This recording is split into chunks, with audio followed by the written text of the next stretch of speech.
In the past few days, President Trump has departed from several of his policy positions. He changed his mind about NATO, which he had previously called an obsolete treaty. He promised to label China a currency manipulator on his first day in office, but just a few days after meeting with the Chinese president, he walked that back.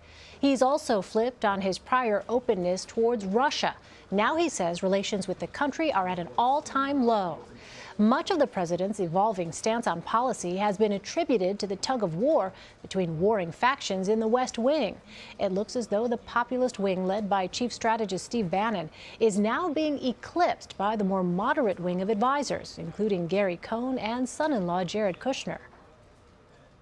I want to turn now to John Dickerson in our Washington bureau. He, of course, is CBS News chief Washington correspondent and moderator of Face the Nation. John, your inaugural appearance here on Red and Blue. We're so excited to have your thoughts on what's been a very busy week. So let's start, John, with what we have seen from the Trump administration.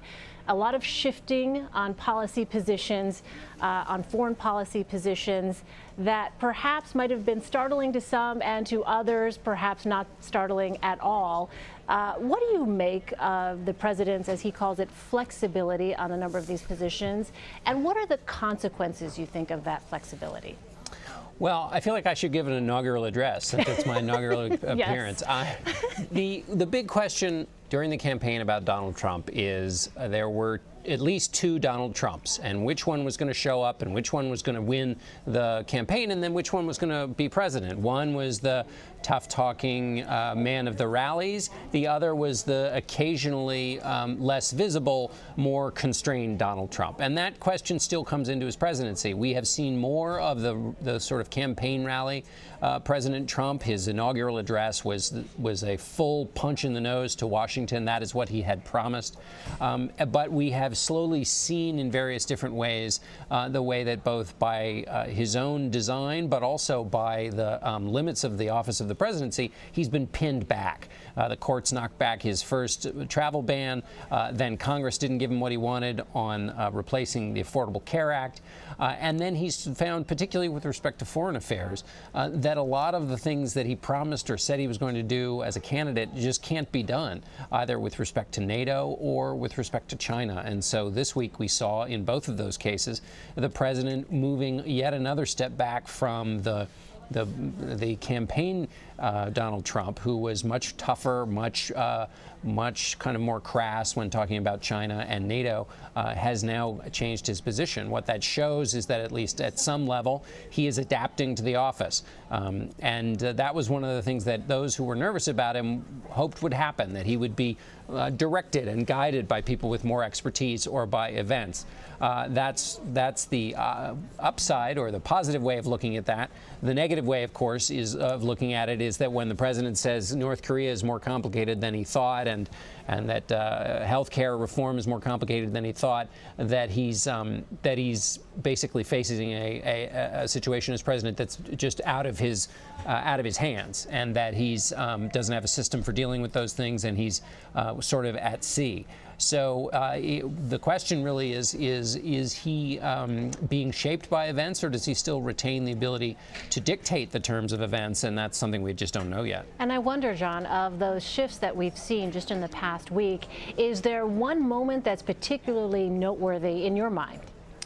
Well, it's a little bit obscure, but it's when the president decided not to when he decided not to declare that China was a currency manipulator. That represented an embrace of just the facts. There is a specific set of criteria that has to be used to name China or any country as a currency manipulator, and China did not meet those thresholds. So no serious economist thought he was actually going to be able to do this. And so it's another one of those places where a thing that he said in the campaign just can't be done in reality. But it also represented The way he tried to use it was basically to say that he was using this as a bargaining chip with China in order to get China to take on North Korea, take on the problem of North Korea, which the president, like previous presidents, would much prefer to have China deal with than to deal with militarily from the United States. But it was also a further step in the president's recognition that China can't be kind of shoved around. And we've seen a number of ways in which the president won by first seeming to challenge the one China policy, then publicly stating that he supported it, and then just the generally more solicitous tone he's taken towards China. Remember, during the campaign, he said that China had been raping America. That kind of talk has gone away. He still talks about trade, but none of the hard talk, because one of the things he's learned from people both in his own administration, but tutors like Henry Kissinger have helped him realize that when you say things about China, they take them very seriously. The notion that his tweets can just be ignored as so much chatter, which the UN ambassador suggested, that's not the way China deals with things. And so this is a recognition that on one country that he paid a lot of attention to as a candidate, he has to deal with them in a very different way as president. Yeah, it's been interesting to watch his evolution. John, on another topic, I want to ask you about the power struggle inside the West Wing between the president's chief strategist, Steve Bannon, and his son-in-law and top advisor, Jared Kushner. Why does that matter? When people hear about this, some might write it off as just media speculation, but why is it significant? Well, the speculation part, they're probably right in that you get a lot of pundits weighing in on who's up and who's down. You also get a lot of people inside the building making claims about who has power and who doesn't, some of whom know and some of whom are not in a position really to know. But the reason this matters is that personnel is policy in a lot of ways, and particularly with President Trump, who came into office with the admission that he would need direction and guidance on a lot of things because he was new to the political scene. So he is more in need of direction and more guidable than perhaps other presidents on certain things. And we also know from his management style, from those that we've interviewed over time, that he tends to sort of seek opinion that he likes and also tends to be influenced by the last person he talked to. So this means the people who are around him and whose guidance and counsel he seeks, that they are important, and that and who gets to him and why and in what context matters for the end product. And what's the end product? Well, the end product is the health care law that will affect people's lives, or the harm that may come to people who are sent into various places to take military action. So the decisions all flow from these conversations that take place and for who's in a position to influence the president. And so it really matters. Also, it really matters because you have an ideologically highly diverse presidency here. As one Republican senator was explaining it to me, you have two Democrats essentially in strong, Jared Kushner and his wife in strong positions of power. You also, Gary Cohn, the top economic advisor of the president, is also a Democrat. And then you have Steve Bannon, who's more of a populist nationalist than a straight up Republican establishment figure. You have the only one filling that slot is Reince Priebus, the chief of staff, and then you have the president himself, who this Republican senator placed the president as sort of center left, not center right or all the way to the right. So that's a lot of ideological diversity, which means a lot of clashing of views on what are very important topics.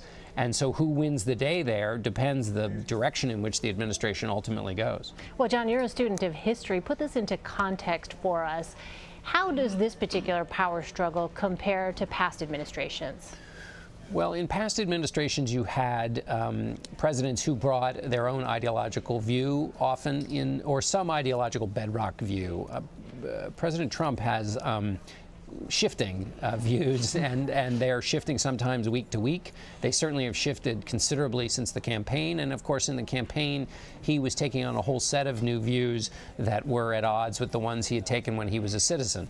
So in a situation where you have a candidate at the top a president at the top who has such different views and whose views are easily changeable, that's new. We have had huge clashes between in the Reagan administration, which is considered a successful administration. You had situations where you had the Secretary of State and Secretary of Defense wouldn't even talk to each other.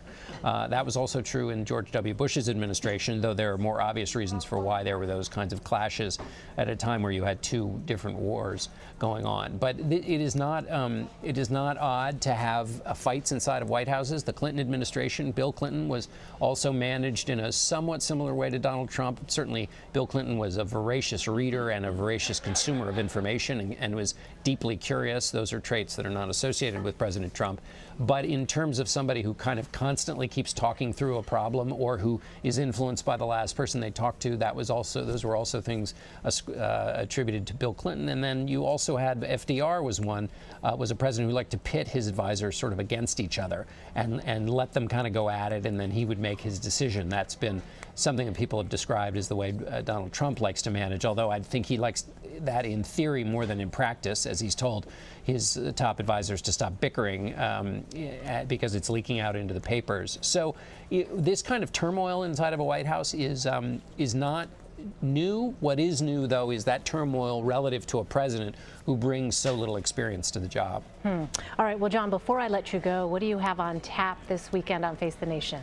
Well, we have, for the Easter and Passover holiday, we have a panel of people who celebrate those two holidays and who think and write about religion in American life. And we also have a conversation with David McCullough about a lot of what you and I have been talking about, but also the question of American character, what shapes presidents, what shapes Americans, what endures across the ages, even when there are moments of flux and disruption.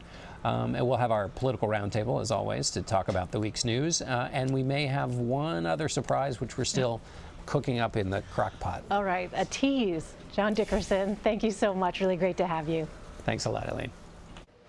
And don't forget to watch John this Sunday on Face the Nation. It airs at 11 a.m. and 6 p.m. Eastern right here on CBSN.